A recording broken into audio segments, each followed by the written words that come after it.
Olá a todos, este é o canal Geopoliticando e hoje nós vamos falar sobre aquilo que foi preditivamente previsto na capa da famosa revista, que agora é inominável aqui, e que nós mostramos lá no canal Revelar. Naquele canal nós explicávamos o que é que estava previsto nas capas das revistas para esse ano de 2023, que era o jogo de soma zero.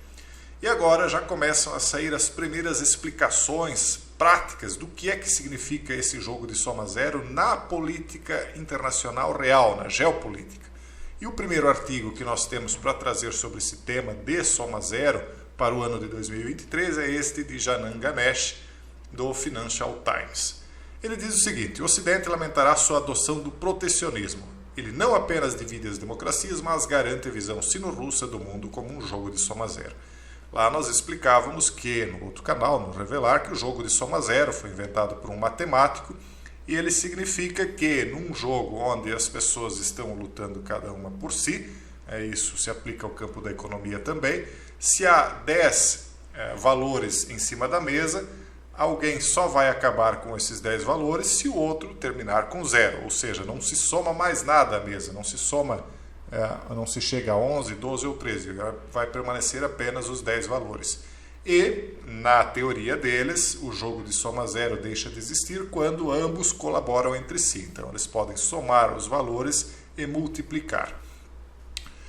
Todas essas integrações regionais que nós vemos, territoriais, com quedas de fronteira, migração, etc., começam com a abertura econômica, com algum tipo de parceria comercial. Depois da parceria comercial vem a questão de moeda única, e aí as fronteiras vão se abrindo e acaba que se integra o território. Mas tudo começa com a questão econômica. Então, a partir do momento que você reverte essa integração econômica adotando o protecionismo, vai acontecer o que o Janan Ganesh está dizendo aqui, que é a implantação da visão sino-russa de mundo multipolar, porque o mundo passa a se dividir novamente, então nós estamos vendo uma espécie de implosão do próprio globalismo a partir de canetadas dos que, por outro lado, gostariam de estar promovendo o globalismo, né?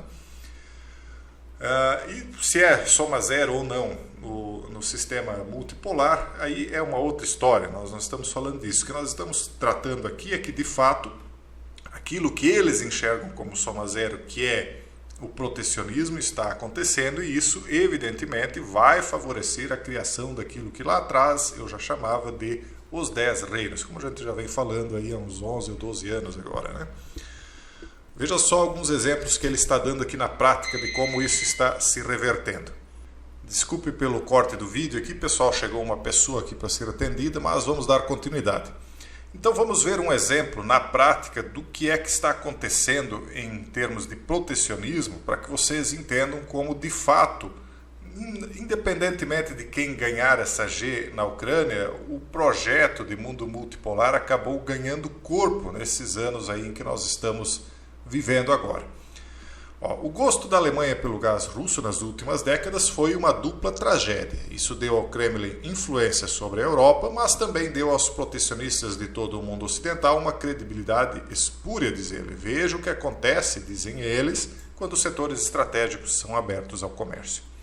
Então, por um lado, há uma hipocrisia aqui do Janan, né? Porque, por um lado, ele diz o seguinte: olha, não deveria ter sido feito o comércio de gás internacional com a Rússia, porque a Rússia acaba tendo influência em cima da Europa. Então ele acha que a Rússia não deve ter influência, mas que outro país não tem problema, porque eles dizem aqui que as democracias é que devem interagir entre si. Só que democracias, pessoal, são aquelas consideradas democracias dentro do controle do sistema ocidental. Não pensem que aquilo que acontece em países de terceiro mundo que se dizem democráticos são considerados democracia dentro do espectro de análise deles.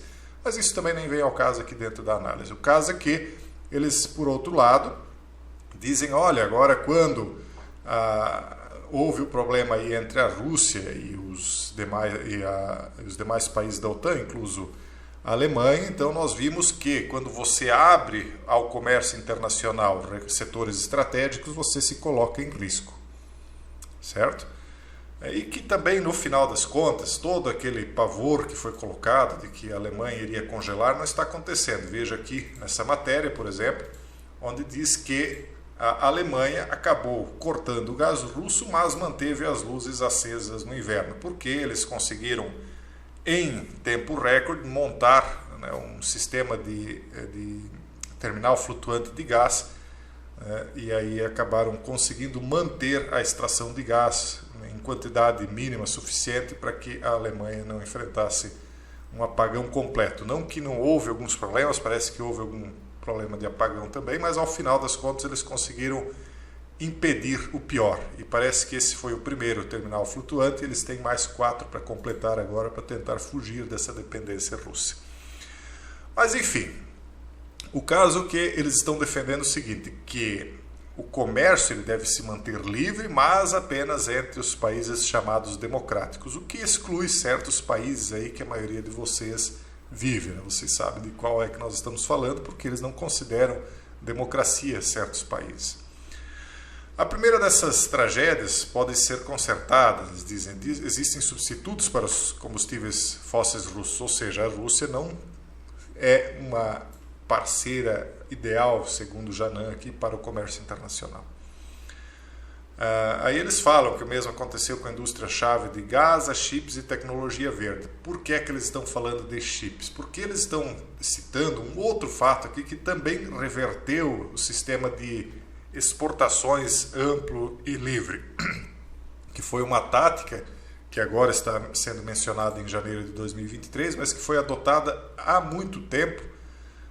Primeiro lá em 1987 e depois, agora recentemente, o atual mandatário norte-americano, inclusive, ele proibiu que se exportassem microchips para a China, porque os microchips eram um componente muito importante, né, na competição que os Estados Unidos está fazendo com a China. Então isso vai totalmente contra a abertura comercial ampla, geral e restrita do mundo. Então isso destrói as bases do globalismo, né? Porque as bases do globalismo estão principalmente no comércio livre.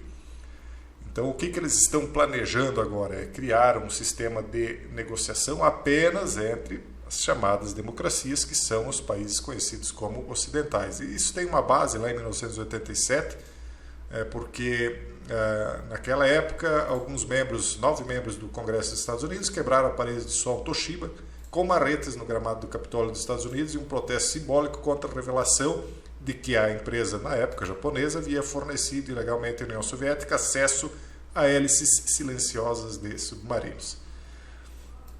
Voltando aqui, o que nós estamos vendo é que, de fato, o discurso é um, mas na prática o que está acontecendo é outra coisa. O que está acontecendo é protecionismo, os países estão se fechando.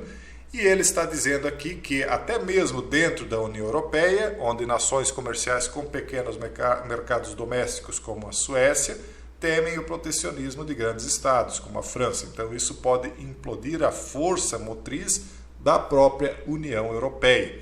Então, por mais que de repente a nova mentalidade seja de abrir o comércio, então, de forma ampla, geral e irrestrita apenas para os países ocidentais e entre eles, por outro lado, até mesmo entre eles está começando a ocorrer uma certa desconfiança, porque todos viram o que é que acontece quando há escassez. E nós não podemos nos esquecer que os países que estão sendo meio que excluídos dessa lista, né, que são principalmente os países do BRICS, estão montando o seu próprio mercado paralelo. É um mercado de países que agem sob uma égide totalmente diferente de leis e costumes do que os dos países ocidentais. Eu não estou dizendo que um está correto e o outro está equivocado, só estou chamando a atenção nesse vídeo aqui para o fato de que nós vemos com isso que o globalismo está recuando, está dando passos atrás, que é exatamente aquilo que nós dizíamos que aconteceria quando dizíamos que 10 reinos acabariam sendo formados. Mas também digo outra coisa, adiantando já alguns anos lá na frente o que vai acontecer. Esses 10 blocos vão ser formados, mas ao final das contas, através desses 10 blocos, depois a mundialização dará um passo adiante, unificando todos esses reinos novamente, sendo que 3 deles vão acabar caindo no caminho. É muito fácil de dizer isso quando você sabe as fontes certas para pesquisar. E aqueles que têm um pouco de sabedoria já vão saber qual é. Pessoal, esse é o vídeo de hoje. Deixo um forte abraço a todos e até o próximo vídeo, se Deus quiser.